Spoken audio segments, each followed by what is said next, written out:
Good morning, everybody. Good morning, Emily. Good morning, Kate Richburg. How the heck are you? I'm well. Good morning, everybody out there.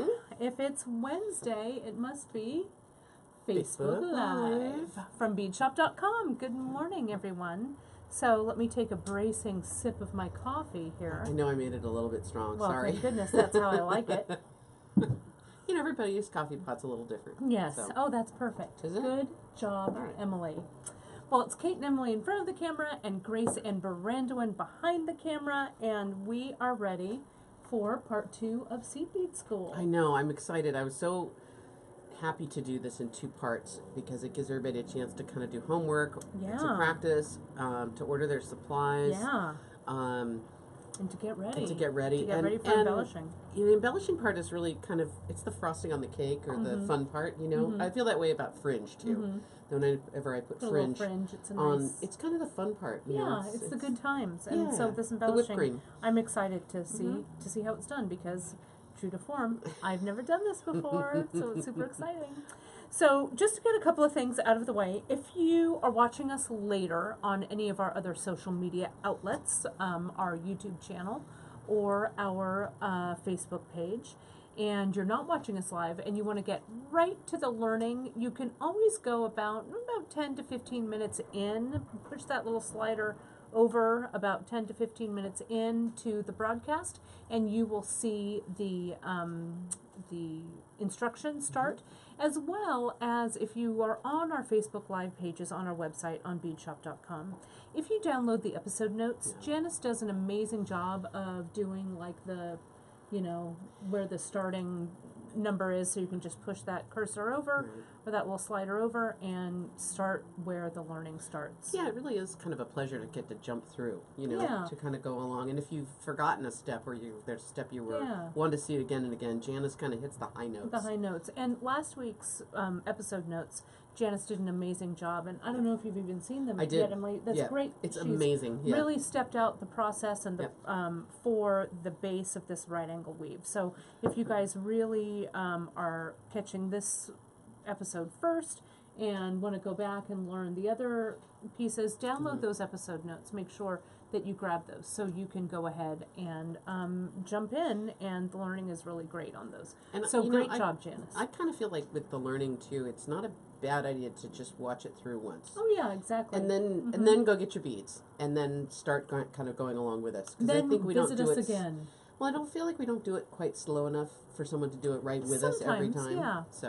So it's a great way to like watch and rewatch.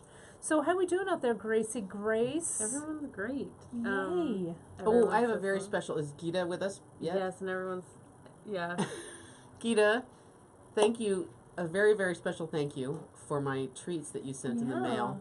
I have to tell you that licorice is not my favorite, but it is my husband's favorite, and he is gaga for those. Oh, and that's he's sort of he likes sweets but kind of spaced out, so it will last him some time, but he really likes them. That's great. So I really appreciate you thinking of me, and I can't wait till we get to meet in person someday. I feel like that's going to happen. Oh, that's great. Well, that's awesome. Thank you, Miss Gita. Who else do we have going on, Gracie? We have, well, more recently, Rasha, Clarice have joined, Linda, Lynn, Ginger, Bonnie. So many from all over. All over the gang. Our World Wide Web. They're going to make a drinking game over how many times you say amazing. Is it? I'll have to change up my word. It's, how about if the different ways I say it? It's amazing. Amazeballs. Yeah. Totes. So I've got some things I want to share with you, and maybe I'll start saying it's really fantastic. Awesome. Super. All right, let's take a look at what I've got to share with you guys. It's all Kate lingo. Soon you guys are going to be doing Kate lingo all over the world, right? That's what we always say. We always world domination is what we're after anyway, right? That's right. We pick up each other's isms for sure. Well, let me share with you guys, I got a couple of really great projects that I wanted to share with you. And I've got one right here. It's from Amy. Amy, how are you, Miss Amy? And what she said was, she said, Kate, thanks for sharing the Sundance project. after watching last week's Free Tip Friday replay, I couldn't wait to start this necklace. She's had these pieces marinating in a bag while I was still figuring out the design. Then Free Tip Friday came along, which brought it all together for me. So she said she used leather scrap, Russian blues, old crows, patinas, and Chucky nuggets.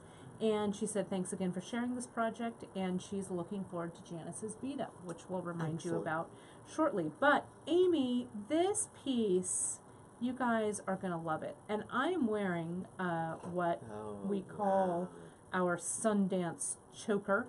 This is a class that I used to teach pretty frequently, not only at my own store when I had my store, but also at Bead Shop, the Bead Shop when we were a brick and mortar. And it's the one that I'm wearing right here. It's really it was really fun to do. Thank you. And here's Amy's. Let me make sure that this is all up nice and high. And here is Amy's really nice Sundance Choker. And it's not really a choker, it's actually more of a necklace, but Sundance inspired. And what I love about this project here is you can really throw the kitchen sink at it, right? We've used some chain, we've used some leather cord with all kinds of different stuff, and I featured on mine some Green Girl pieces, but what she also did, let me put my glasses on because at the best of times I can't see. There we go. Notice how Amy also did this really great long silk wrap on this piece. Let me see if I can make this a little bit bigger so we can hone in. Grandma, you're doing this upside down. There we go. Let me just move that. Thanks, Gracie. I think, there we go. Thanks, Grace. Let me move this.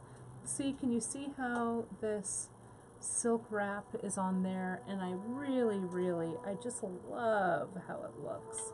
It really makes it really nice around the back of your neck too, doesn't it? Yeah. And look how she silk wrapped here with some different colors.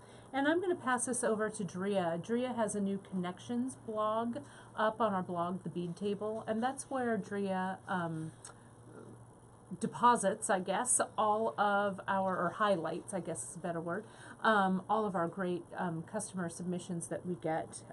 So this will be over there as well. So, but I love it. So really great job, Amy. And then I wanted to share another one with you that Gita posted on our Facebook page, but it made me super happy to see this morning when I checked it. And I'm also going to make this a little bit bigger before I turn things around so I can work my computer. And you can see here, Gita made a great finished pair of finished earrings using some tassels with some bead caps on the top. And here is that wire wrapped bead. And that project is living on our blog. If you, all of our Free Tip Friday projects on our blog, if you search Free Tip Friday on the blog, these will all come up. But it's a really great way, I think, to highlight those wire beads. So really nice job. It's such a nice Gita. classic design. I'm glad you thought to bring that one back. Yeah. You know, it's one that kind of comes around again. Yeah, each for time. the ages, for sure. I really love it. So really nice. And it's a little stripey. It kind of goes with what you and I are wearing today. The Stripe Sisters, because we love stripes. Who loves stripes? You and me. That's right. So those look really great. So thank you guys so much for sharing those with us. Those look amazing. I love it. I also have a couple more announcements before we jump in. Janice is having her Bead Together with JP, and that's going to be on Saturday, the 14th of I was going to say of July. It's not July. What year? What month is it? What It's year is it? October. It's October. How did it get to be October? 2 more months till Christmas. That's right. Like, you better it's start gonna be making. Here. It's you gonna better be start here making. like in an instant. That's right. So Janice will be not this Saturday, but next Saturday. And you can email info@beadshop.com, or you can email Drea at beadshop.com, and she can send you more details on that. So it's going to be really fun, Janice's Bead Get Together. Then we've also got, I'm going to be on the road, and I'm going to be meeting up with Janice. It's going to be fun. So next, in a couple weeks, we are going to be filming on Beads, Baubles, and Jewels. And some of you watch Beads, Baubles, and Jewels on PBS and have seen my episodes on there. And usually I do a lot of metalworking. Sometimes I do some beadwork. But this time we're going to do a bunch of great beadwork that features products and projects from here, from beadshop.com, which is really exciting. My buddy Katie Hacker is the host over there, and it's filmed out in Ohio. So Janice and I will be meeting up. And we'll be there on Tuesday, the 24th of October. So we'll be doing some Facebook Living behind the scenes so you can see how a TV show is filmed, which is really fun. And I have no idea who's going to be on with me. I'm sure some Bead World celebrities are going to be filming there as well, so I have no idea who we're going to run into, but I'm looking forward to it. I want to go do that with you sometime. It's really fun. You really do need to come. It's good times. So it'll be Janice's first experience over there with Beads, Baubles, and Jewels. So they're really excited to meet her. She's going to do great. Yeah, and we're really excited to be there, so it's going to be really fun. Then I'm flying from there to Bead Fest Tacoma. Yes. A bracing swig of coffee for that one. And I'll be teaching, but I'll be doing some Facebook Living from there as well. There's a couple of things I have in mind that I want to share with you that are brewing up over there. So that'll be that weekend from about October 27th, that Friday, till about Sunday the 29th. But more details will be forthcoming about that. So that's what we've got coming up. Anything else, Gracie, that we need to know before we jump in? No. All right. Then let me get the show on the road here. And let's get started. So, Em, are you ready? I am. I'm ready. I'm really excited about this, right? You know, when I started here with you guys. So let's go ahead and we'll have Brandon. Yeah, come in close. Come in close. Let's do it. Yeah, absolutely. You know, when I started working here with Bead Shop and we wanted to do the seed bead school, it was kind of fun to kind of think that we were going to use black and white beads as sort of our learning beads, and my gosh, I have fallen in love with them all over again. To want to use them for my sample making, but also when I work with them, it inevitably is something that I then fall in love with. And I realize that I don't really have very much black and white jewelry, but I'm going to really start making it because I love the beads so much. It's very striking. Yeah, You know, absolutely. do you watch that, or do you ever take a look at that blog, Advanced Style? I don't look at it very often. I know which one you mean. Yeah. I follow a couple other style blogs, though. So Advanced Style, it's this guy named Ari Seth Cohen, this young man. Well, maybe he's not as young as he quite used to be, but he finds people on the streets of New York, usually ladies, but sometimes gentlemen of more advanced ages, and he takes photos of them. And it's really, I think it's super inspiring for me because, you know, the style is just amazing. And you mentioning black and white jewelry kind of jogged my memory about this. You see a lot of the women that he photographs wear a lot of super striking black and white. So, you know, I think that this kind of black and white, especially with this pop of color that you have, is super stylish. Well, I really like I like primary colors, not exclusively, but it's one of the things that I'm very much drawn to. The African trade beads that I've used for years and enjoyed collecting often have that kind of primary leaning, although they're not entirely primaries. So they'll be sort of a muted greens and muted reds, but these, you know, true to sky blue blues and brilliant, you know, sunflower yellows, and I really like that primary idea. And the black and white does make a nice background to it. It does, and it makes a nice, I think, just a nice statement that you could use for just a lot of, you know, just a good color statement. Well, and bringing in a very graphic patterning rather than something that is all shaded or all blended. Right, because you can even see if we put these two next to each other, how, you know, we have the nice tonal shading of this, but when you really grid it out, you know, it has a total different look and feel to it. So it's great. Well, what are we gonna start with, Em? I really want to start talking just a bit about embellishment first, and then I'll go into embellishing on this particular project. Okay. Because it is a bit of a simplified version of what I could do with this piece, or what any of my students could do.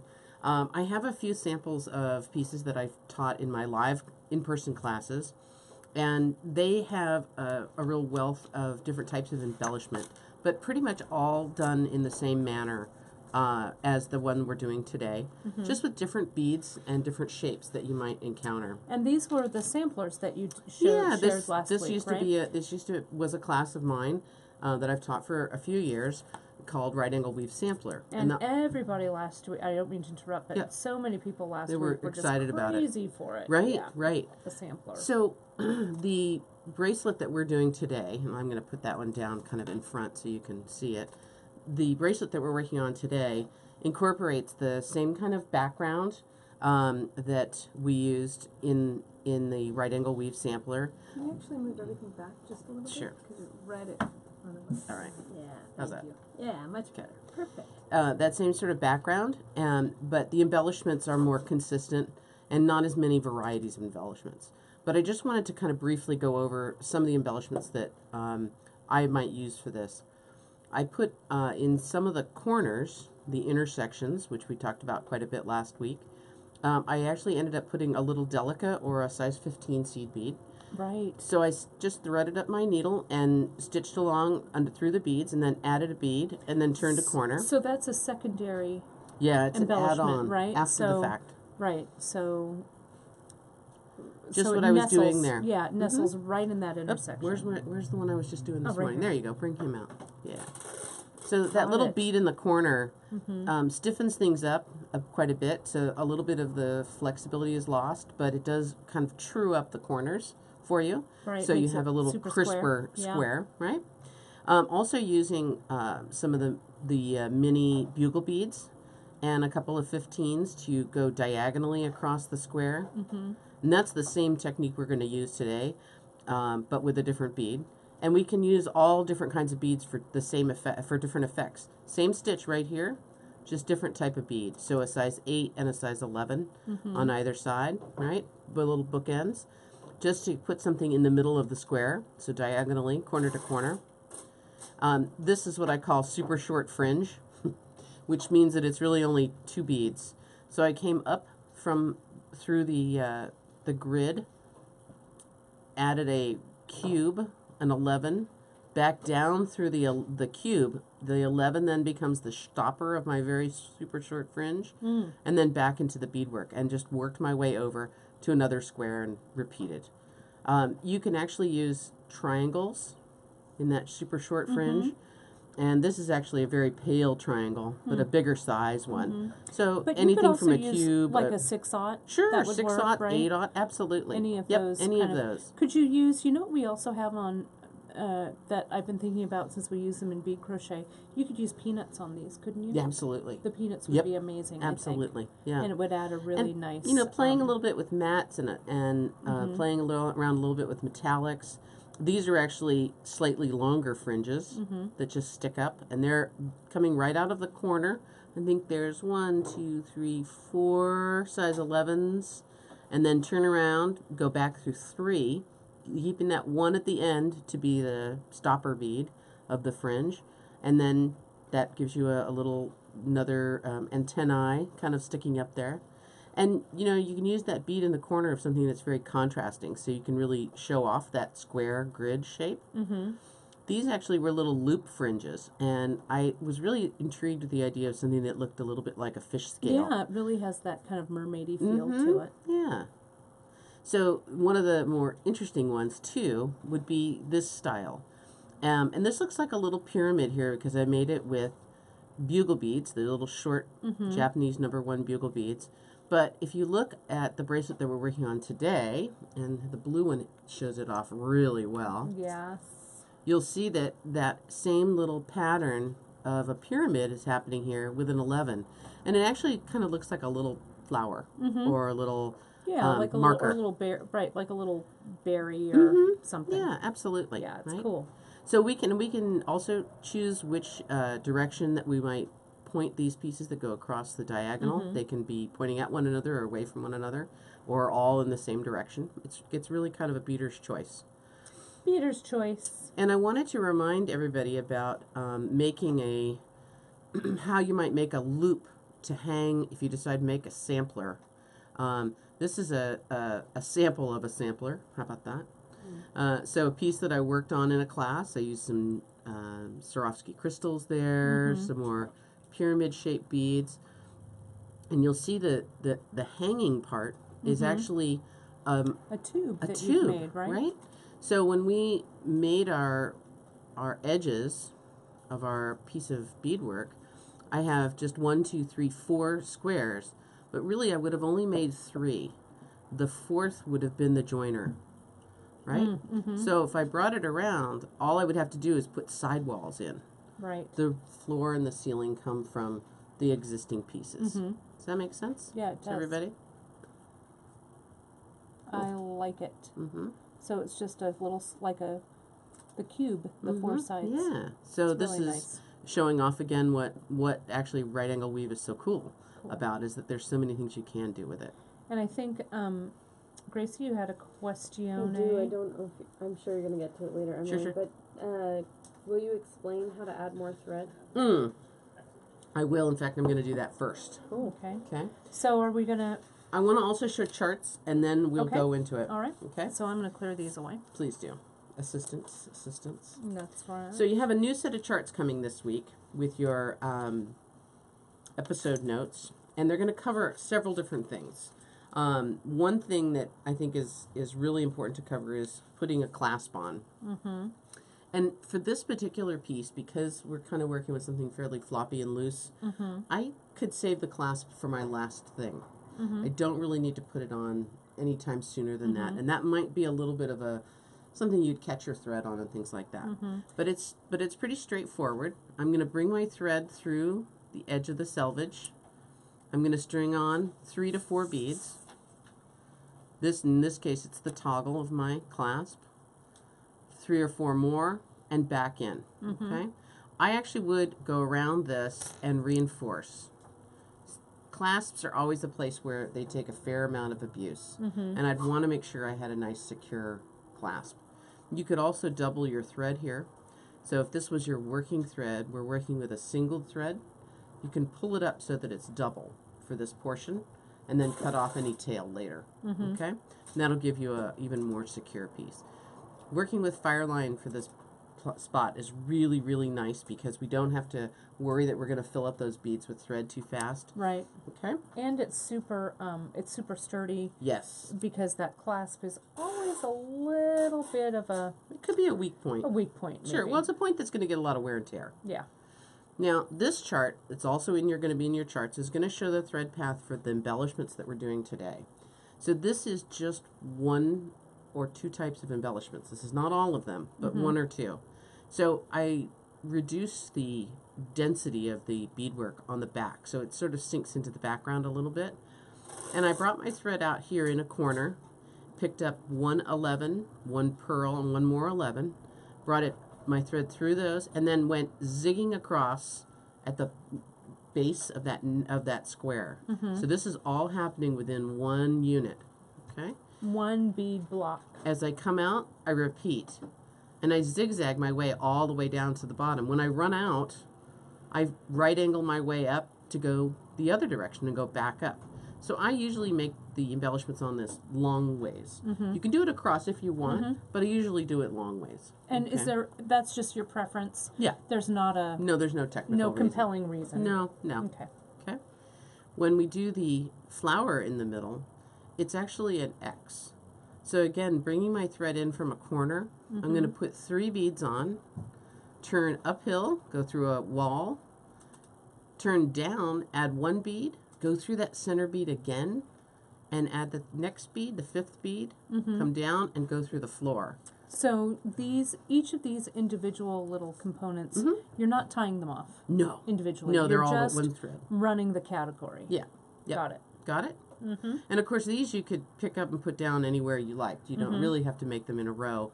You can make them in any order that you really prefer. Right. So let's say, riddle me this, Emily Miller.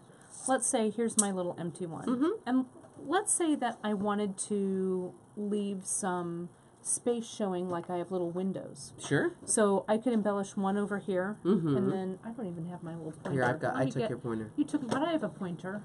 It might be in the top, should be in the top drawer. Well, I'm Here, going to you use can it. use I'll mine. use this. I'll use this one as my pointer, so you can tell I'm pointing with my get out of Dodge. No. So I could embellish over this one. I could run my needle down. I could embellish over here. Sure. I could go my needle down, embellish over there. So I could have like some little. You could absolutely have some open windows available. Okay. Yeah. Cool. Yeah. I like that. I like the sound of that. Absolutely.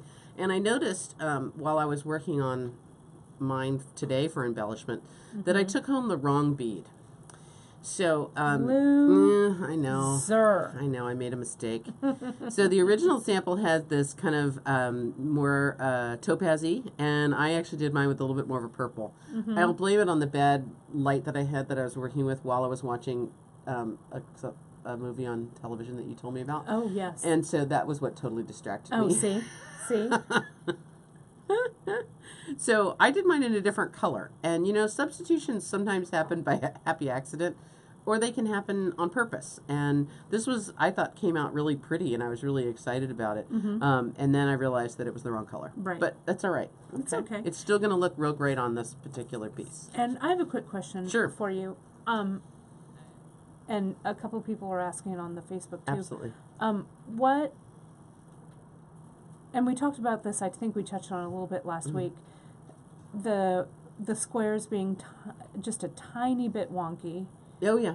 Yeah. When as we do our embellishing, that's going to firm everything. Oh yeah, up. that's all going to disappear. Yeah. And you can actually do a little adjusting also, and that'll help them make it look a little more even, right? And really, at this point, it's nothing to really worry about. It's perfectly common and normal, and that's what you should expect to see. Okay. Great. Cool. Fantastic. All right. Do you have some dark fireline over there too? I'm going to grab. do. Are you going to talk about the ingredients as well? We had questions on the pearls. Sure. Yeah. And Tammy's asking if one can weave this on a loom. Heavy sigh. Well, it wouldn't be right angle weave. Correct. There is actually a technique where you put beads on the warp threads, Tammy. So that means as you're setting up the loom, you're stringing some beads that are going to be on the long threads that go in between the beads. And then you could actually bead and make windows that way. Yeah. If you're looking at a way to make this easier on yourself, I don't know that that's it. Loom weaving tends to be pretty quick, but you typically have those warp threads at the end that you need to deal with. Yeah. And then it kind of gives you some other problems and Other issues. Also coming in your charts this week are blank charts for embellishing. So great. if you would like to play around with the idea that you'd like to maybe put a hishi here, or you want to try and put a natural pearl across this, or a gemstone bead, or some other kind of bead, and you'd like to draw it out. I like to draw on things sometimes. Sometimes I'll just pick up a needle and thread and try it, but it's definitely something that you'll have to work with in your charts for this week. Well, those are great. And then, what was I going to ask you? I was going to ask you something and it's gone right. Oh, the materials. So, I'm going to go over that right now. And you can find all of our materials, you guys, if you go right to beadshop.com and you click on our Facebook Live page. You'll see the Facebook Live link for today's episode that has a listing of everything we've done. But you can also find, it's also up on our projects page under Right Angle Weave, in both projects, New York, which is the blue, and the Austin, which is kind of the gold color, are up. Now, a note on these Baroque pearls that we're using for this. The Baroque pearl here and here, we carry a really good variety of the pearls. They're sometimes a little rare to come by in the world. They're a Japanese pearl, what we call a seed bead, right? But a pearl-like seed bead. And so we don't always have a really huge stock of them. But this is something that I think you could add any of the Baroque pearls that we carry. And you also showed last week, and I'll show it with again, a natural pearl, with the natural freshwater pearl over at Right M. So there are a lot of and basically substitutions this that you pearl, can make. this Baroque pearl is a size 6 seed bead. Yeah, So if you want to think of it that way, that's easy Yeah. enough. We have a really broad selection there. Yeah, of size whether a 6s. metallic or something matte. So I can go over all these colors for you if you like, and that way you'll have an idea of what we're talking about when we look at embellishment colors. So we did the base for the Austin with Just a little bit. That's great. with opaque banana and silver line dark topaz. Okay. Oh, I'm sorry, matte transparent topaz, AB. And embellishments are going to be with the silver line dark topaz AB, which is one of my favorite beads. It's a nice bead. It's really a nice bead. It can go cools or warms. And with the gold Baroque pearl. The New York features the Moody Blue down in front, eucalyptus, and Ceylon, silver gray Ceylon with silver pearls. Yeah. Yep. I love And you know, all these. the pearls, the silver pearl has a little bit of a greenish tint, a little cast to it. So you could actually pick up another greenish bead for this and put it in this embellishment position. Yeah. Now I know too that the eucalyptus was used in another design. So if we're running a little low on it, I think I might substitute either one of these colors. Those So are this nice. is the matte sea foam. Okay. 11-aught. 11-aught. 11-aughts. Right? And this is actually number 4479, if you want to look it up. And I think that in that combination is a little brighter green than the eucalyptus. It's nice. I actually... But then it kind of picks up a little bit into no, the it green does. in there. I almost like it better. I love it, Emily. So it could go either way. And this is also a matte, which Right. I like adding a matte. I think it adds a little bit of a different feel to it. And then I also think this is a good classic. This is the one we use in seed bead school. Punches it up a little bit. Punches it up a little bit. This is a opaque turquoise, and it's number 412, size 11, 412. Again, this kind of brightens this up a little, and I think, again, it picks up this, and it actually, to me, it makes it look more silvery than green now. Yeah. It sort of changes it a little great. bit. So it's an option, for sure. Fun. Yep. Fun. Fun to play with color, isn't it? Yep. Alrighty. That's what I say. I'm going to Anything move else, a few Gracie? of these out of the way here. No? We have a few extra gingers, a few extra Debbies, and we're just talking about how there's only one Ack and Angela. And Oh, there's only one Angela. I was thinking of joining in on that. Only one. Only one Angela. Oh my God, I love Angela. That's right. It's just the Many funniest gingers. thing. Has my mom hopped on? Is my mom around? Oh, Ma. really. Well, she'll probably catch it on the replay. But Tammy's asking, how about embellishments with knotting cord or deerskin - compassion suede lace weaved through into the windows? Yeah. Oh, most definitely. Absolutely. Yeah. Absolutely. And actually, Tammy, I have a sample for that as well, where I used some silk thread and wove in and out of the windows. And that's really fun way to add some embellishment that's unusual. Oh, wait. Let me come back to this sample, because this one's got something else that's kind of cool and kind of sneaks past you.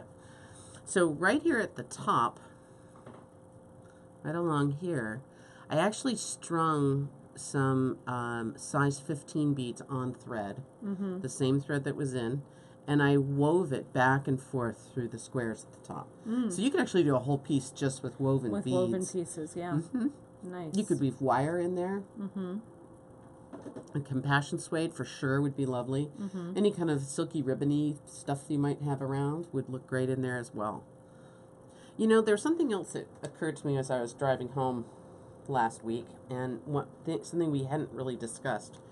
We did talk a fair amount about this little chart, which gives you the 3 on a side, 2 on a side, 1 on a side, looks at right angle weave. You know, we could actually do 3 and 2 on a side.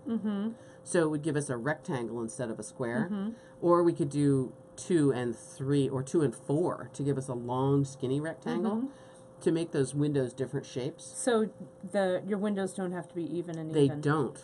Absolutely. Terribly clever, Emily Miller. Right? And that also might help you differentiate walls and things. Yeah. Yeah, yeah. And it would certainly give you more Keep your room for place. that weaving if that's what you were sort of aiming If that's for. what you're going for. Yeah. Great. Okay. I like it. All right. So I'm going to tie on a new thread.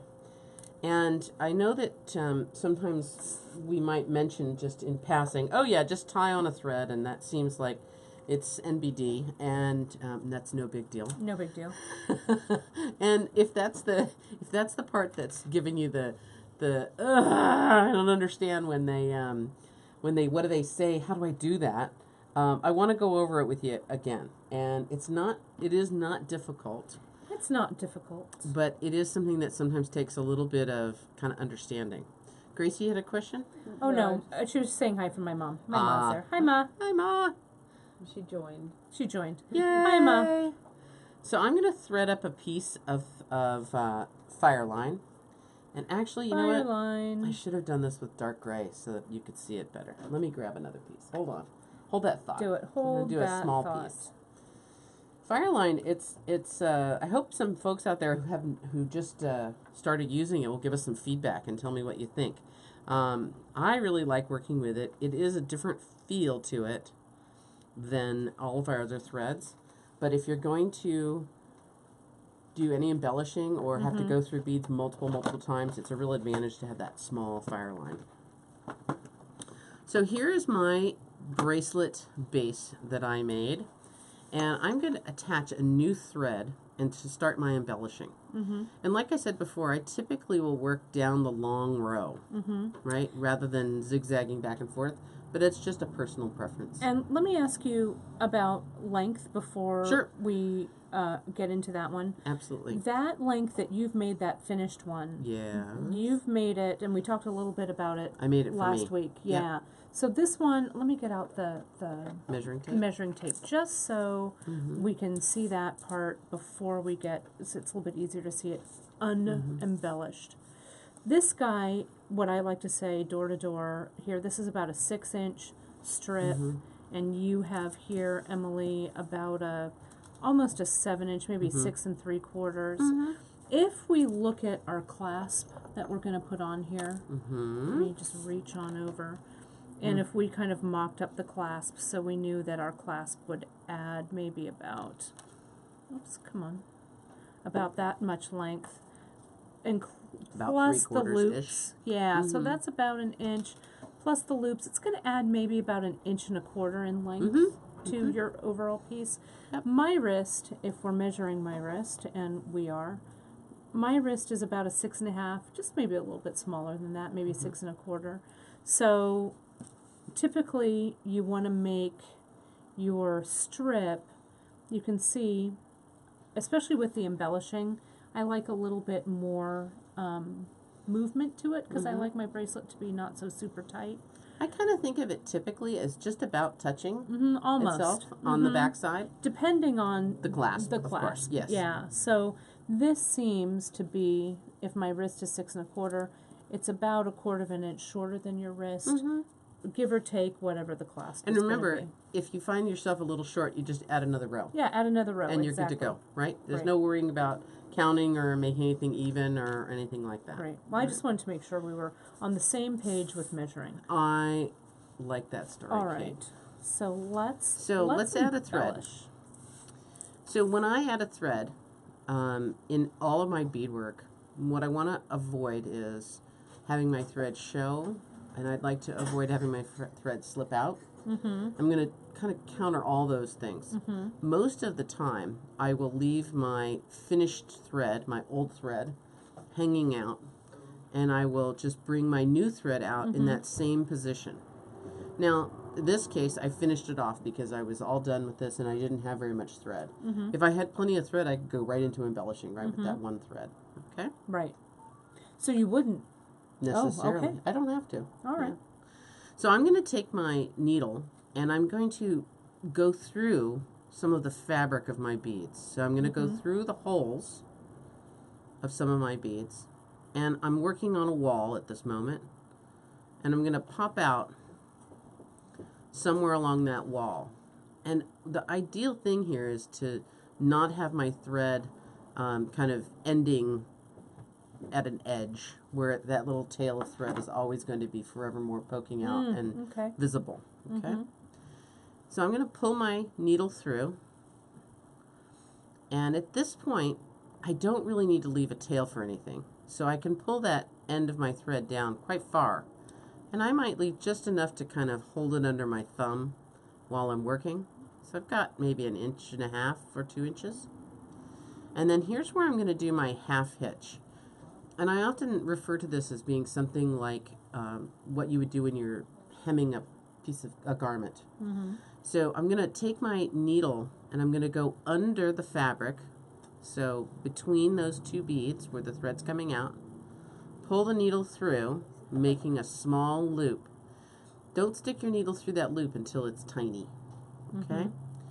Put my needle through the loop, making a knot, and pull it right down to nestle in between those two beads. Okay? Now, if I pull tightly on this, it's going to slide because it's not secure yet. I need to probably do 2 knots to get it from moving. If you're the kind of person who feels like you're worried pretty consistently that your thread is going to come out, and you feel like that's an important thing for you, you could do 3 knots. But most of the time I can get away with 2. And let me show you what the acid test is here. So I'm going to work myself around, coming out between another pair of beads.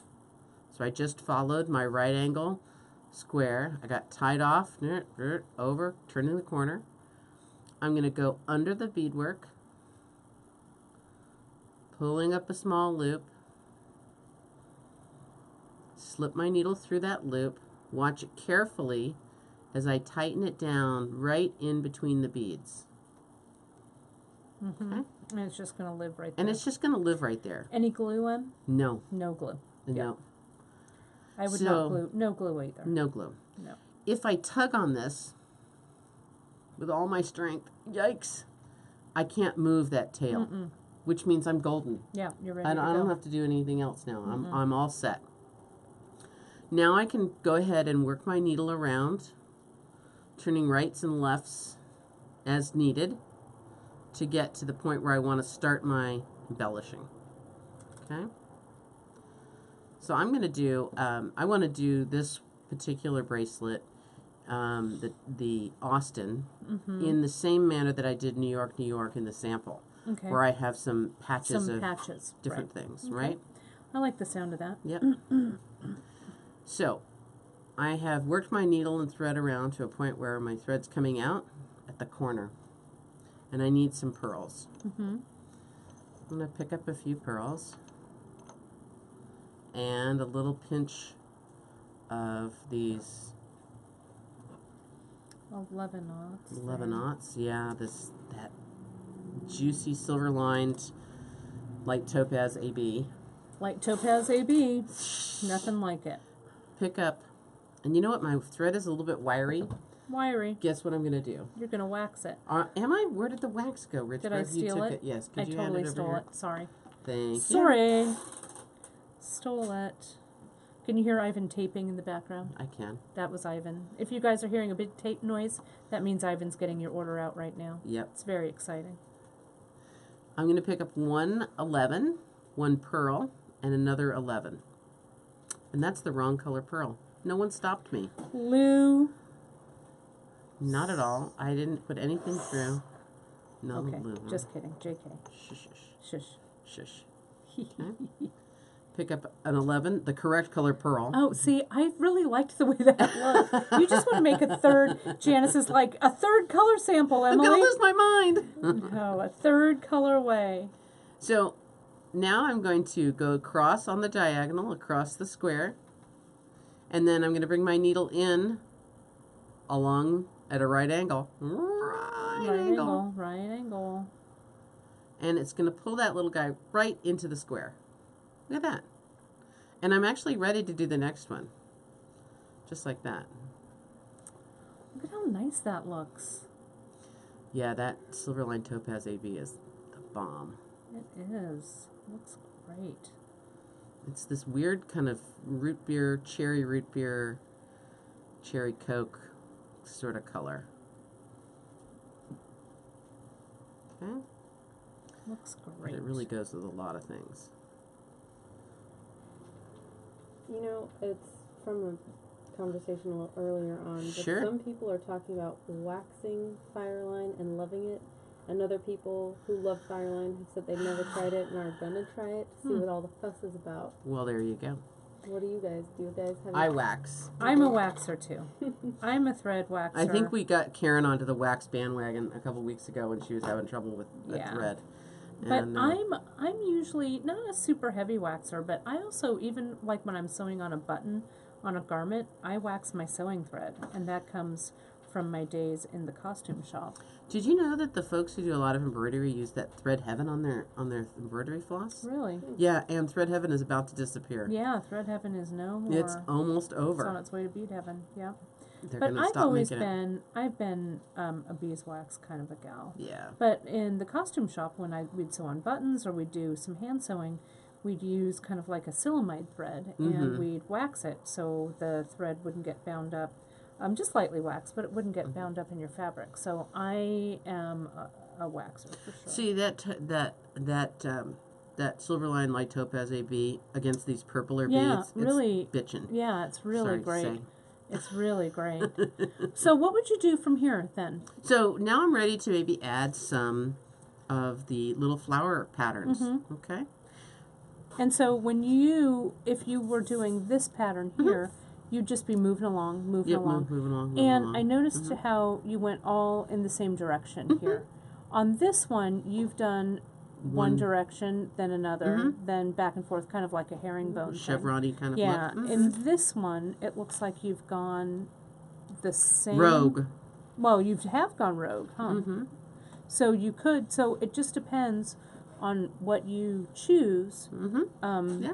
Your direction, but be mindful of it if you want to be mindful of it. Yeah, yeah. And it's nice because coming back the other direction, if I go all the way down the length of this doing one thing or two different things, when I come back the other way, it already tells me just ahead of time what I'm what I'm going to do. Right. Right?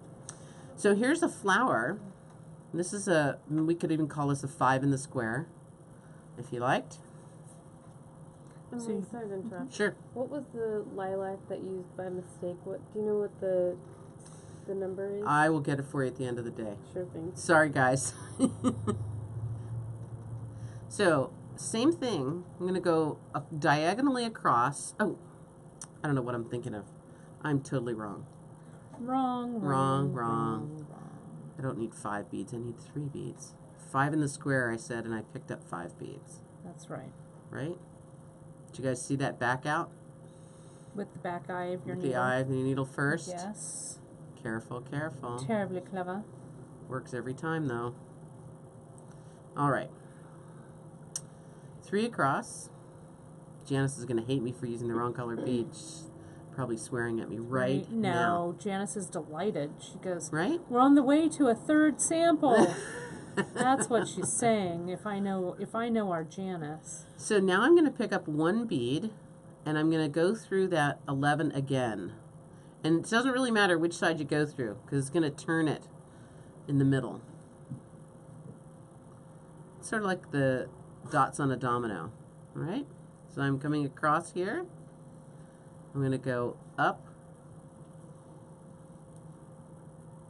And I'm actually ready to do it again. I'm not coming out at a corner, so I need 3 beads. 1, 2, 3. I'll go across.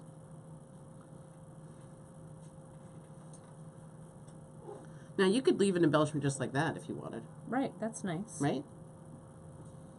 We could actually even, this is a thought, we could come out between each bead and you could make a strip of beads in between, Mm-hmm. you know, going back and forth. Oh, like little. So, I don't know if I'm following you. I don't on think that you one. are. Mm-mm. So let's just say I come out at the corner and I go in 1 bead. I could go, I come out between these guys and add a row of beads. Go in one. Oh, I see. So it's kind of like you're beads. weaving across just that little section. Yeah. That's kind of another interesting. thought. All right, I'm going to pick up one bead. I'm going to pick up the middle bead in that group.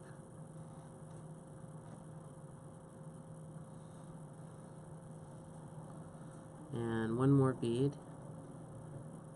And I'm going to use the selvage edge to go up this time. It looks really nice. It's cute, huh? I like those little flowers. I like They're that nice. little. They're sort of like the parks in the city. Yeah. Right? Parklets. Parklets. Oh, bugger, I picked up 4. Well. Oh, I never showed you guys last week how to break out a bead with bead weaving. And I know we talked about it, but I never showed you how to do that. It's kind of exciting. It is kind of exciting. So here's a case where I've stitched in and I have 4 beads where I should have had 3. And luckily, as luck would have it, one of those beads is slightly substandard. It's small. I'm going to take my awl, put it in the hole of the bead, and I'm going to pull the bead down the awl, and it's going to break the bead from the inside out. Wow. And that's the safest way. Wow. I have never seen it done that way. Oh, yeah. That's a really great tip. It's the safest way to not impact your thread. Yeah, because otherwise you run a bit of a risk. Yeah, of cutting your thread. And that's disappointing too. You have to gauge how much pain in the neck it is to rethread your needle. Yeah. No, I am always a little... You've never done that before, Kate. Well, when I break mine, I actually have an old pair of wire cutters. Oh, you clip it. And I clip it. I pull the thread down and I clip off the top of the bead. And the bead breaks in half, usually. But the awl method is a good one. It really is. Terribly clever. Very good. You guys can put that in the tip jar. Yeah, it's in Emily's tip jar. Right? Because I like a jar. You do like a jar. So, is everybody picking up on the embellishments? And that seems like they're getting really it looks there. Nice. So, let's say that, if you were going to leave an open window. Right. Can you show us that? Sure. And meanwhile, I'll grab that number for Grace. Oh, thank you. Sure. The mistaken identity bead was 142FR. I'll put that in here just so that you can see. That way you guys can take a look at it, note it. Right? Note it. Note it. Noted. So that it's everybody's on the same wavelength. Was this pattern that you just did what was on that chart right there? Can you show that again and just demonstrate the pattern? Sure. Please. And put it back just towards you just a little bit. Smidge. Yeah, thank you. Okay. So coming in from the corner, I picked up 3 beads, 3 size 11s. Over to the next corner, diagonally across the square, through a side wall. Then as I come out again in the corner, I pick up 1 11, and I'm going to pass through the center of that seed bead again. So it's going to twist the seed bead a little bit. It's not going to line up with either direction. Pick up 1 more seed bead, back to the corner, and through that floor. Down the side wall, pick up 3 beads, down the side, coming out at the corner, pick up 1 bead, pass through the center bead, pick up another bead, back down the side wall, moving along towards the next direction, and then continuing like that over and over again. So it's sort of a figure 8 pattern, goes across that center.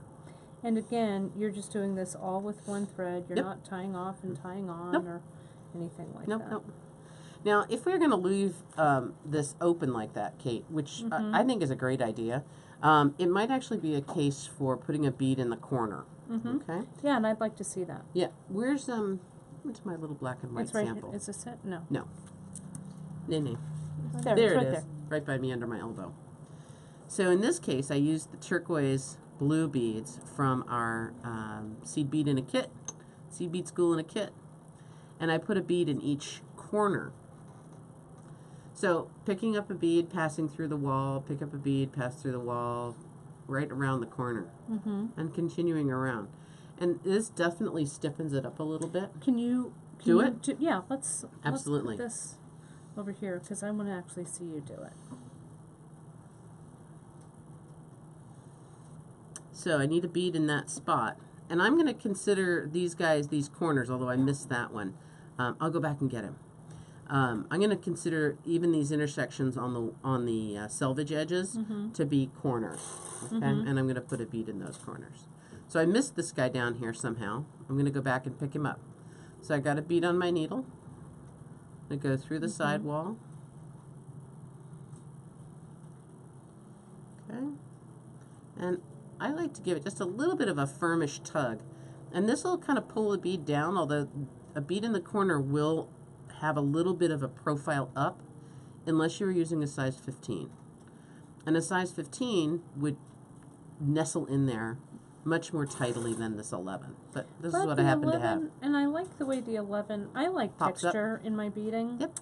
So, well, and if I did this on the whole piece, it would definitely curve up to have that. It would change its form a bit, right? Because it's taking up a little more room. It's taking up a little bit more room. This is where things get a little bit tight and muddy. I'm going to have to go up to a new spot. So I'm going to work my way through. And you can go through the ones in the corner if you want, or you don't have to. You can just go under them. Go right past. Okay. Janice is curious if you're going to show us the fish scale. Oh, I can. I can. I like the sound of the fish scale. Sure. Because the fish scale would also look nice, I think, incorporated into this pattern. Especially if you have some space here. Right, for the scale to sort of lay in, right? And I think it goes nicely with the pearls. It's kind of like a... And really, when I do the bead in the corner, it's the only time I don't turn the corners. I go straight through the intersections. What? You're crazy, Emily Miller. I know, Crazy. right? Where are you going? That looks good. And see how it raises it up a bit? You can see a little bit more texture. Okay. Nice. Let me pick up an 11, which I happen, or a delica, which I happen to have here, and it's just a white bead, so it's not going to show quite as much. And I'll put this one in the next couple steps. So you'll see that it is a little bit lower, a little bit flatter, doesn't poke up quite so much. It's a little smaller bead in profile. Janice wants to know all your embellishments that you did on all the samples. Is that what Janice wants? Yeah, she's like, I kind of want to know them all now. exactly. Yeah, no, we can do I can do a couple more other ones. I've got a few other beads here. We have some, Yeah. we have some time. Let's go ahead and do, let's do a really, really short fringe, super short fringe. So I have a white So size 6. this is the scale that you're doing. Though. This is going to be a super short fringe. Oh, okay, the fringe. Okay. Do a quick fringy, because these pretty simple. Now, fringe always has one bead at the end, because if you go back through both of these beads, they're going to fall off. Which you can try, but you don't have It'll to. be consistently It'll falling be consistently falling Yeah. off. So I'm going to skip the last bead. So however many beads you put on the stack here, it's entirely up to you. Or what shape long, they are. fringy fringe. They could be or long, antennae. shorter, little. This is short and stout, yeah. right? Little bumpy fringes. So I'm just going to go right over to that next wall and pull it up tight. There he is. And that's it. And that's like a little stopper bead. Like at the end, whenever I'm doing fringe, if you're doing beaded fringe or whatever, that's a little stopper that you use. Yeah. Yeah. Gracie Grace. Question from when you added the beads in the corners. Does that make the bracelet stiffer? Yes. Yeah. It's definitely going to make it change its texture a bit. And you could do, you know, an occasional bead in the corner if you wanted to just have a little embellishment, and that would help stiffen it overall. And it could actually be a nice little embellishment for just for coloring, you know, nothing fancy. So let me ask you this: when you're doing this right angle weave, you've made your squares on that one. We've talked about it before. It's 3 beads by 3 beads for the walls and the floor. How small of a square can you make? 1 by 1. Okay, so you could do this without any air in between. Yeah, and it would give you a very, very dense fabric, which would be harder to embellish on. It's harder to spot where the embellishments go, but it's definitely something you could try and play around with for sure. I'm gonna do one more. I'm gonna do one more fringe, and then I will move on to doing some fish scales. Okay. Okay. Okay, really quick. Yeah. Will doing the bead in the corner help with wonky squares? It definitely will. But don't worry about wonky squares yet. Get your embellishment on there, and all that's going to disappear. I promise. I'll turn it over and show you how any embellishment really is making the squares nice and tidy. Okay. Because you're going back through that square to true. These kind of look like eyeballs. These look like Turkish eyeballs a little bit. Right? Totally. Right. Reverse color. Yeah, they kind of look like those little Turkish eyeballs. Yeah. Googly eyes. It's almost Halloween. It is almost that time. Almost that time. The best time of year. Time for googly eyes. Actually, I kind of think Thanksgiving might be my favorite. Oh, really? Really? I think I like the family and the feasting and all that stuff. So. I like summer, spring, but I do like fall too. Yeah. It's all good. You can't, I always like the season that we're in. Yeah. So I'm going to make some fish scales here, and I'm going to. I have no bead number in mind for this scale, so I'm just going to try one first on how many beads I might want. And I'm going to do a quick count, 12 beads. That was easy. And this is another, kind of affirmation about having your seed bead school in a kit, because like we always say with your little sample jar, something like this, you have no emotional attachment to it. No. You're just trying things. Although the and googly eyes are kind of cool. But you can also just do this without too much commitment and worry. So it frees you up to be a little more creative. Absolutely. Which I like. Right? So I did 12 beads for a little fish scale, and Brandon was saying, it's like a little smile. I hope somebody else saw that too. It's pretty cute, right? So I'm going to go in to my next group. That's going to pull my little scale along. This first scale that I make is going to be different from all the others. Okay? As I make my next scales, they're going to be a little bit bunchy in the corner. And I want you to make sure you don't make your fringe too stiff. So doing it with Fireline actually be a great idea because it would be very strong. Right now I'm just using some KO thread that I have from my Seed Bead School kit. And if this were to catch on something in your garment, it might pull it out. Okay? I'm going to pick up another 12 beads. And if this ended up to be 13 beads or 11 beads, I would not fret myself, not one little bit. Okay? I'm going to loop around to get to this next one. Okay? And I didn't do that one on the first one because I really wanted to make sure that it stayed on itself over here. I was worried that it might come out a little bit around the edge. So I'll try another one.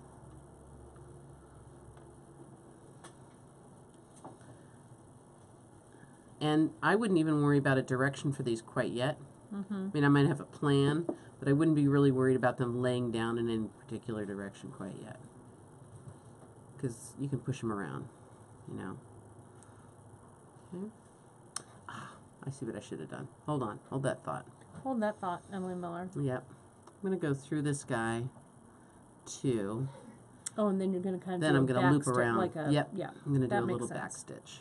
And that's just to... it's going to even out how much pull I'm doing on this. It's going to make it evenly, be more consistent. Yeah. And less likely to pull and get some loops being stiff and some loops being floppy. Okay. So with this, Is that satisfying everybody's mermaid needs? Yeah, it looks great. Right. So you could, in the middle of that scale, if you wanted, change things. You could change things up. You could add a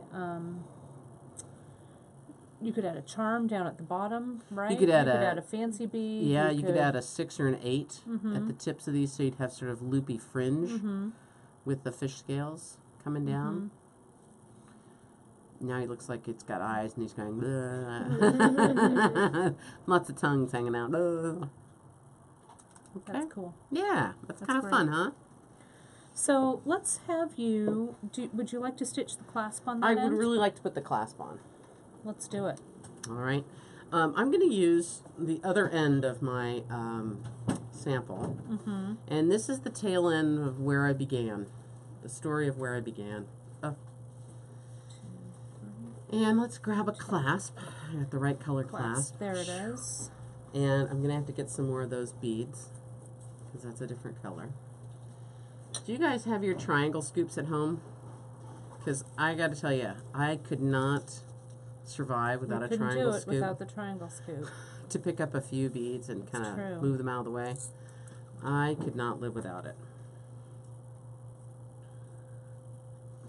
So this is the tail that I began all of this madness with. Mm-hmm. There's my lower left-hand corner of my beadwork. That was where I started. And I'm going to use this same tail to put the clasp on with. And it's just about enough thread. That's what I was going to ask. Is it about enough, do you think? Yeah, and you know, if you're going to put on a new piece, that's fine. And some folks really get very religious about that and really like to do it that way. You can do that, or you can use the end of your tail. And I like to leave myself enough thread when I start off to always have enough to do this with. Mm-hmm. If you don't end up using it that way, that's okay too. Weave it in and tie it off and go on with your day. But for me, it's sort of a habit born out of giving myself the frustrations of not being able to weave in a really short tail. Mm-hmm. And I stopped doing that and made myself happy, because really, I'm the first one that has to be happy, nobody else. Right? Especially with your beadwork. Especially with my beadwork. It's all about me. It's about the only time it's all about me. But there you go. Looks great. And so, about how long is that tail, Em? So people. I'm going to say it's about 8 to 10 inches. Okay. So any shorter than that. Then I might want a new thread. You want a new thread. Okay.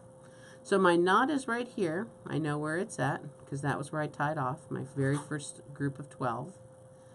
And I'm going to work my needle and thread around, following the right angles. Now, since normally this would be embellished, would be having this all over it, if we did all our embellishments before we added our clasp, I would actually be working on the back side. So it's nice to have an underside to get to, right? Mm-hmm. And why would you be working on the back side? Well, just because it's easier to get to all these squares. Okay, I see. Yeah. Right, because you would have all of your beads along the top. I'm with you. And they might be, you know, if you've done some really short fringes, you might have some stuff kind of poking out, and it would be in the way, and might be a thread catcher as well. So since I have just this short piece of thread, I'm going to go ahead and double up my thread. And this will give me all the strength of going around twice by just doubling the thread so that it overlaps. Okay? All right. I'm going to pick up 4 beads. And I usually do 3 to 4 here. I am also, I like a toggle clasp for a bracelet, but I'm a big believer in putting the toggle bar on first, and then making sure that that toggle bar will turn enough to allow the clasp to slip over as well. Okay. Right, because the toggle, it's like a little elbow. You need a little bit of room. You need a little elbow room for sure. So I'm going to pull it right down, and it's going to act as if it was attached, even though it's not. And I can actually see that I can slip my ring over it just sufficiently for that bar to fit through. Okay? And now I'm going to bring my thread back into the beadwork on the other side of the square.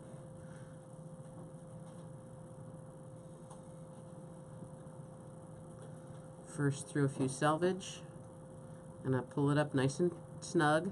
Now this is a good moment your first stitch to kind of look at what's going on with that clasp. Before you go any farther and get any more complicated, just take a look and make sure everything is as you would like it before you move on. Right, before you kind of lock it in. Right. And then I'm going to continue on stitching around the squares a little bit. And when you say selvage edge, you mean that edge of the beadwork. That edge of the beadwork, that other color that you've got there, right? Right. I'm going to go right along, and I just moved myself away from that end a little bit. And I'm going to come out between a couple of beads in the square. And I'm going to go underneath. I'm ready to knot off here. And here's a trick. My thread's getting a little bit short, but I've made my small loop. I can actually put this through eye first. Pull the needle through. And that will actually allow me to tighten my thread without losing it. Okay? So I pulled that knot in there. I'm going to go through a few more beads, turn a corner. And like we saw before, 2 knots really does it. I don't have to do more than that. If you do more, you can, but I don't really need to do more. And if you give it that little tug test, yeah, you know that you're in the clear. Absolutely. Everyone is just amazed at these tips, Emily. Everyone's saying the tip list is growing. And we have a question. Sure. Why you didn't start double to begin with? I don't need to. So most seed bead stitches, you're going to go through the beads at least twice. Right angle weave, by its very nature, might get 3 times. If you count adding thread, there's going to be times where it's got 4. I find working with double thread is really difficult. And if you really want to make yourself nuts, go for it. But it's hard to do. You tend to split threads. Split the threads, yeah. And it just gives you fits and starts. So I don't usually do double thread. I'll be quite honest with you. When I first got started with beading, seed beading, years ago, many moons ago, I was really afraid. I was afraid all the time that my thread was going to break. Yeah. And my beadwork was going to go everywhere. Yeah, and so you were all about the double thread. I was all about the double thread. I was too, yeah. And my stuff came out super stiff. Yeah, and really super stiff. Unattractively so. I mean, standing up by itself stiff. And so I stopped doing that. And guess what? Nothing happened. Yeah, and it was all good. You are reinforcing and reinforcing as you go along, you know. Absolutely. So, another good way to clip that thread. Now, my knot is back here. And I went through a couple more beads just to hide it.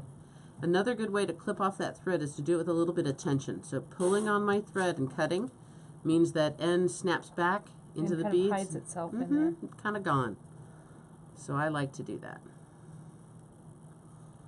All right. I can do that little chest again. Make sure I'm golden, and I am. Right. So, clarification on the question. Sure. So, it's Janice actually. She was wondering why the new thread that we add to the end of the clasp, why not use that double? But You could, yeah. But if I wanted, I could also just go around my clasp one more time. Yeah. Right? But this saved me that step by having doubled up my thread. So. Okay, that looks great. And then the other half, you would do just the same way, right? Yeah, yep, same for the other side. Right? So I like putting the bar end on the toggle first because it allows me to double check that it's going to fit through, the ring end's going to fit through carefully. That's just, it's one of those points that you can choose to do it your own way, that's fine. But my advice is to do the bar end first. I also like to put the clasp on last if I can. It's just a little less tangly and one less thing to get caught on, you know? Right, because as you're stitching, it's easy to get it caught on there.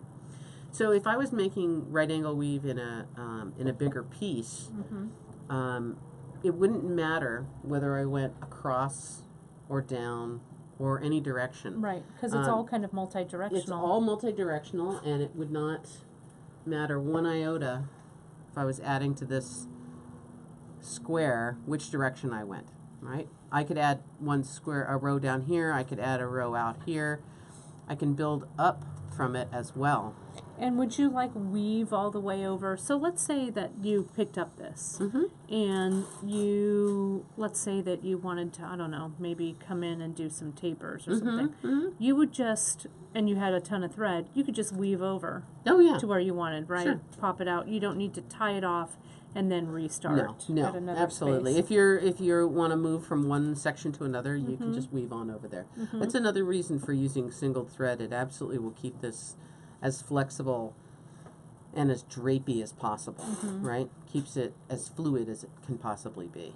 So what are your, before we kind of wrap up here, to kind of sum up on your tips, what would be like, I don't know, your top things to remember about right angle weave? The right angle weave. What are your takeaways you know what? from this? I think my takeaways are that turning that corner and remembering that, you know, the beads sort of naturally want to be a circle. Right. Not so much they want to be a square. Right. You're going to influence them and tell them what to do. Who's in charge? You are. Right. So as I make that circle around, all I have to do is keep on being consistent with what I've done. Tension with right angle weave, it's going to be a little bit loose just by its very nature. And using single thread also gives you a bit of looseness, but it ends up being fluid towards the end. All the time, when any seed bead stitch I'm using, my goal is to not seed the thread. So I want to balance that with things being too loose or too tight. But if you have that goal early on that you want the thread to disappear, then generally things will kind of go your way. I don't find that I need more than 2 knots when adding or tying off a thread. And I do try and bury the thread as well as I can. When you are choosing, pardon me, when you're choosing your thread, we had this discussion a little bit earlier. Sure. You find that this is a definite reason to use Fireline. I really like Fireline because it does come in those smaller sizes, which gives me, with an 11, gives me lots of times to go through the bead and lots of times for embellishment. It also makes for a very strong thread when I'm doing a very short fringe, or if I'm doing some embellishment on top here. I don't have to worry that these threads are going to get broken or caught on anything and have a problem. You also choose a size 12 seed bead needle for this, right? And why for the 12? I mostly use a 12 because it'll go through the beads lots of times. Right, and especially with something like this that you're weaving around. If you're having trouble adding in a, if you're having trouble threading a needle or needling a size 12, go ahead and use a 10. It's okay. You may find yourself in some tight spots occasionally, and that you'll be frustrated with that 10 needle. But till you've gotten really comfortable at re-threading that, go ahead and use a 10. One of the things that I've... Oh, Gracie, question. Everybody wants to know what color this is? Both the orange and, again, can you repeat the purple again? Yes. The 142F. FR, I think. FR? Yeah, 142 FR. That's this guy. It's a pretty one. This is a sample from long ago, and I will tell you the sad, sad story of this sample. I was really excited about these beads. Once upon a time, I was super excited about these beads. And I'm hoping that you can kind of see on the screen that these beads have some variations of color. Yeah, variation. And guess what? They didn't start out like that. The variation of color happened while I was beading with it. Oh. And I have promised myself not to work with beads where the color comes off. So I get frustrated that I made this beautiful big piece and the color's coming off, because this was not an opaque orange piece. If I'd wanted an opaque orange piece, I would have used opaque orange. I wanted orange with the little bit of gold surface patina on them that were so pretty and so amazing in the package. And I made this whole piece only to really discover that those colors were coming off. And so I won't even, if I knew the color, I wouldn't even tell you what it was. Can I actually ask how you can tell if the color is going to come off when you buy it in a package? Sometimes you can't. Okay. So back in the day, 7 or 8 years ago, which isn't that far back, there were a lot of colors that were impermanent. I have suggested that when Bead Shop buys seed bead colors, they do their best not to buy dyed colors, or occasionally Ceylons can be a little bit picky. But I don't find Ceylons to be as consistently bad. Early in my seed beading career, I made something with a gold, and I'm air quoting here. Can you see the air quotes? Gold bead. And before I finished it, my very first thing started to come off. The gold started to come off. Yeah. And, go ahead. Finish your thought. I have sort of counseled myself not to use things where the color comes off. Color-lined beads, which are one of my favorite types of beads, I'm okay with that color changing because I know it's going to change consistently. For instance, and see, no one would know this until I pointed it out. These beads here that I used have an orange lining. Can you see it on some of them, but not others? Yeah. That's because it faded. Yeah. So I'm okay with this fading because it fades a little bit more consistently, or maybe it's a little more erratically, so it doesn't scream at me that there's a problem. But color line beads are sometimes a bit of a pain. One of the things that I always recommend too is you can kind of test some of these. We do that here when we're testing some of our seed beads when we get new ones in. And we kind of soak them in water, we wear them around, we do all kinds of stuff. You can rub them on a tabletop. Yeah, and so, kind of checking to see the consistency. Do you find some pretty orange beads? So I found this orange one for you. He's hot. And that's what and I'm linking them right now. 138 this FR. One, that is the... That's like a tangerine matte. It's the matte transparent orange. Yum. And then this AB. one, matte transparent orange AB. We have and him. then this one is the matte transparent smoky amethyst AB. That's what this guy is. That smoky amethyst and is I'm super going to pretty. link them right in our feed. Purple. I'm going to link that there. Isn't that that just sad? went up in the link, and I'm going to link this really cool transparent orange AB that we have here as well, so you guys can see that. And the tangerine. I'm doing that as we speak. Do you ever get inspired by things you see in the movies or on television for beadwork? Sometimes. So there's a movie called Bull Durham. Did you ever see that? Susan Sarandon. That's right, Susan Sarandon. And Kevin Costner. And what's Susan Sarandon's husband? No, I don't know. You know who I mean, remember. right? The big kind of goofy one. What's his name? They're not married anymore. Tim, what's his name? I don't know if they ever were married, but they're... Well, what's his name? Tim... The guy who was in Robbins. No. No. That's someone else. No. Is it Tim Robbins? The really? guy from Shawshank Redemption. Yes, that's the one. God, somebody help me here. Oh, God, Grandma, we can't. Let's land this plane, Miller. Land the plane. Tim Robbins. Is it Tim Robbins? Tim Okay, Robbins. I think that's some weird, Tim Robbins. self-help guy. Totally. He's also Tim Robbins. So let's land this plane. Okay. So in this, in Bull Durham, Susan Sarandon is seducing Tim Robbins, and she is playing around in her boudoir, and she drapes a net of red beads over her lamp. Oh, how funny. And I actually went out and bought the movie at one point so that I could slow it down. Slow it down to see that. Because she had a square that was like so 18 inches by 18 inches of beadwork that she thread, and she drapes over the lamp to make it look really romantic in her boudoir. Your bead wrap drape. Well, so this was kind of a good candidate for red angle weave. It's the perfect candidate for red angle weave, for sure. The last takeaway I wanted to just remind people is that we don't have to do this 3x3 square. You could go 2x2, you could go 1x1, and you could do and you can just experiment. You could have rectangles as well with however you wanted to do it. Well, that's great. What did you pick up to play around with? Well, Kate? Now we're gonna talk about this on Friday on Free Tip Friday as well. So I'll give you a little hint. Kate's actually playing around with some of our metal seed beads and off camera. And we'll give you a little bit. A little bit. So one of the things about Fireline, and one of the reasons it's so great to work with, is if you want to work with Swarovski crystal, or if you want to work with metal beads, the Fireline for weaving with them is far superior to any of the other threads you're going to find. Yeah. It's the most abrasion resistant of all the threads that we can work with. And that is so nice to have. I mean, you could pull your thread through a bead and pull it tight and have it go snap. Yeah, and you're it's like, over. Oh, yeah. Start over again.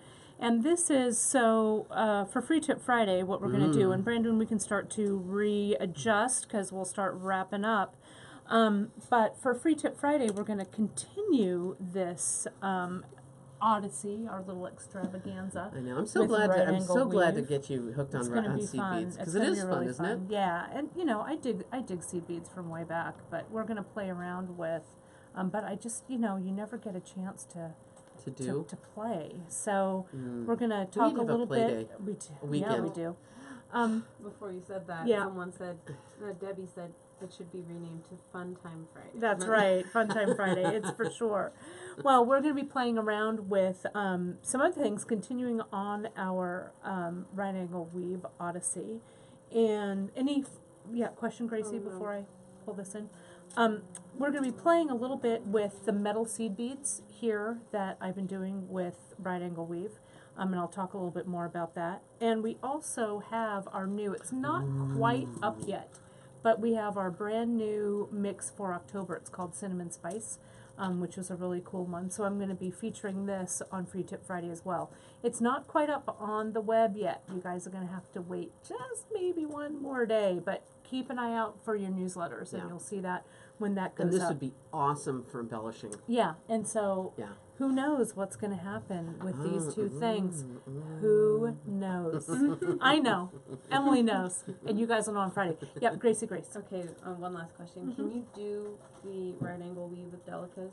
Absolutely. Oh, sure. Yeah. Delicas, because they're squared off edges, they're not going to have as much flexibility. It's going to feel a little bit stiffer. It's like a little tube. Yep. But absolutely. Yeah. And then questions not related to the project. Sure. Is Harvest Time back in stock, and can we look at your earrings? Harvest Time. That's the, that was my birthday monthly mix. You know what you can also do, you guys, whenever our monthly mixes are out, because we do a limited run of those, the recipe is up. So you can jump over to Monthly Mix, the Monthly Mix section on our website, and you can see everything that we've put in there. So once our tubes of Monthly Mix are gone, you can get all of the tubes that were in there and make your own. Get yourself a jar. Yeah, get yourself a jar. Get yourself a jar. Start with a jar. I spent some time at Target yesterday looking at jars. But you can also, one of the cool things that we have features on our website is we do have an email feature when you can be emailed when stuff is back in stock. And sometimes if it's like a super popular one, or we may just decide, you know what, let's restock the monthly mixes, you'll get an email that they're back in stock. Cool. The earring that I made, I did finish my earrings beforehand. Those are good. And what I did was, we have some new tribal pieces in our tribal collection, and we have some of these little spiky drops, and I love them too. So I think they make a really nice swinging kind of piece. Yeah. Yep. Sort of a little planetary action too. For the bottom. You so know? This is our Tides Out African glass. These are some of our new, those beautiful agates they're also in tribal and trade. Etched agates. The etched agates, thank you. And then, I'm not even sure what this little drop is called. I'm sure someone's fast on the linking game. But these are little brass ones, and I love them. So I'm super stoked about that. And people are also asking, Emily, this is your infamous pearl strand. We're going to be doing something like that. We are. Funnily enough, next week. I'm glancing over. I can see my bangs are off. So this is Are just my a bangs nice fixed? long strand. You're not looking at my bangs. Mixed first. Yeah, they're fine. Okay, I would have thanks. told you. Come on. Just I'm not making going to let sure. you sit there with something Just in your making teeth. sure. Come on.